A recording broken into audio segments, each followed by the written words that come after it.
So how did these metal flakes get into my M3's engine? Before we dive into what I think happened, this is just my theory. This is not confirmed. This is just what I'm thinking of what it could possibly be. So I'm not trying to point fingers or anything, but let me tell you guys what I'm thinking. So at like the end of August, I think it was, is when I took my car to get the crank hub done. I went with a 4-pin keyed crank hub. And so the way this works is that those 4 pins right there, you drill into the crank and those pins sit into there. And then it's also keyed so that it can't separate from each other and the gears can't move separate from each other. And so after I already had the car back running for like a week or so, I did this one pull, and after that pull, I felt a weird drivetrain vibration. Now, I noticed it, but I didn't think it was anything too concerning because the car was still running perfectly fine. So I thought maybe the vibration has always been there. I don't know. Fast forward a couple weeks later, where we start on the single turbo build. As you guys know, my car is a manual, so I did have to get a new clutch for it to hold all the power.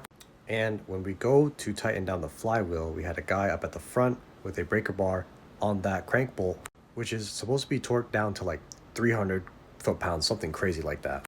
So that would have been plenty to torque down the flywheel on the other side. As we go to torque down the flywheel, it just spins. So we kind of all looked at each other like, what just happened? We take the breaker bar off of the crank bolt and spun the bolt by hand. So basically what I'm thinking happened is from the crank bolt backing itself out, those pins you see right there on the new crank hub probably made ovals into the crank now, and that's probably where the metal shavings is from. Now you're probably thinking, oh, wouldn't you have gotten like timing codes or something if that was true? No, because the pins were keeping it all together and the keys were. But you know, that's a lot of stress on these little pins, so I'm thinking those little pins caused all those metal flakes. So we ended up cranking down the crank bolt once again, and then we put the capture plate on the crank bolt so the bolt can never back out again. Now we fast forward to present day, where I did my oil change.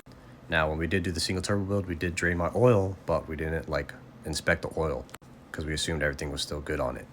And we kept the same filter on there that got put in there when the crank hub was done, because that filter only had like 500 miles on it. So the filter you see me recording at the beginning of the video is the filter that was in the car after the crank hub got done.